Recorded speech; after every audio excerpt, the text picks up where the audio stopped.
So it's time for us to go and take a look at the Apple Watch Series 9 and compare it against the Apple Watch Ultra 2 and see which specific Apple Watch is the better one for you. Now, I will definitely tell you between both of these Apple Watches are very different. They're not the exact same watch at all. They're basically for completely different people, but there's a lot of overlap and a lot of similarity here. And I'll be completely honest, if we're comparing an Ultra 2 and a Series 9, the Apple Watch Ultra 2 is arguably the one with better features, but the Apple Watch Series 9, I would say, is probably the better one for the average person out there. And for like 80 to 90% of people watching this video, the Series 9 is probably the watch I'd recommend for you. So links will be down in the description. If you want to get the Apple Watch from there, you can get it from there and you can help support the channel at the same time. Now, starting off with the outside, the Apple Watch Series 9 comes out in two different sizes. So you get the 45mm size or that 41mm size, and both those sizes are very good. It really just depends on which one you want. They're smaller and overall thinner than the Apple Watch Ultra 2, so that's kind of one thing that's going on for them. With the Apple Watch Ultra 2, you're getting it in a 49mm size.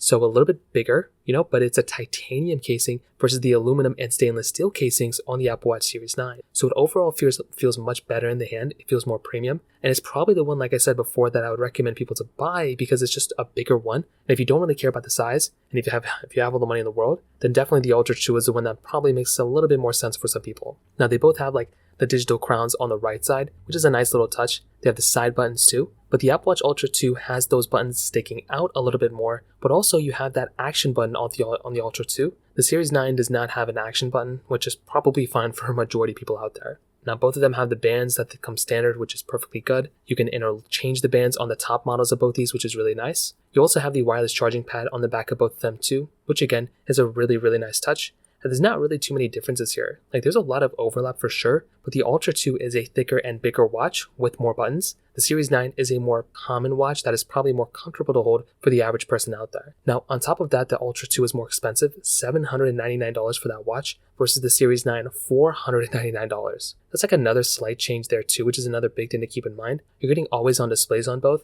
but the Apple Watch Ultra 2 has a 3000 nits of brightness display, with the Series 9 is a 2000 nits of brightness display. Another kind of big difference there. If you're wanting the watch that is a little bit better in terms of the display, the Apple Watch Ultra 2 again is a better one, but you're going to be getting basically same software longevity on both. They both have the same chipset inside, so I don't really see one being at least performing better than the other one in terms of software and longevity, but I also don't see either one of these performing better in terms of performance. They both pretty much will have the same amount of RAM, but also the same chipset inside as well. So there really isn't even that big of a difference from these two watches from that standpoint either. I wish there was so we can kind of talk about it a little bit further, but there really isn't that big of a difference here. So the performance and the longevity of both these watches is pretty much going to be exactly the same. Now, they also have that same double tap gesture feature, so you can pretty much pinch your index finger and your thumb together in order to unlock some new type of capability. And it's a nice thing. I think it's a nice touch, but I honestly don't think it's a feature worth going up to if you're having an older one of these watches. I think you're pretty much going to be getting the same exact type of experience between both from that specific perspective too. Now, a cool thing, you are getting faster on-device Siri on both these watches,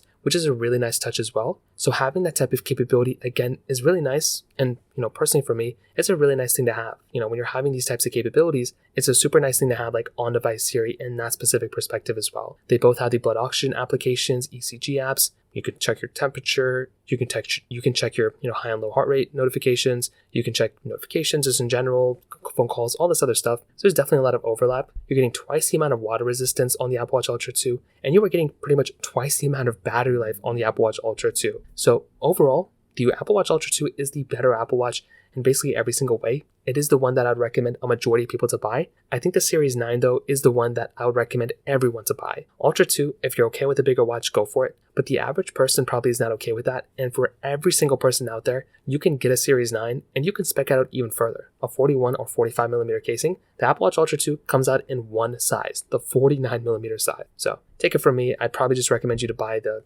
common watch, the Series 9, rather than buying the Ultra 2 in this specific case. So that pretty much covers it up there. If you have any other thoughts or questions, let me know in the comment section below. Hit the like button, that would mean so much, but definitely hit that subscribe button. More importantly than everything else, I love every single one of you guys. Hopefully I'll catch you guys in the next video. Peace out till then.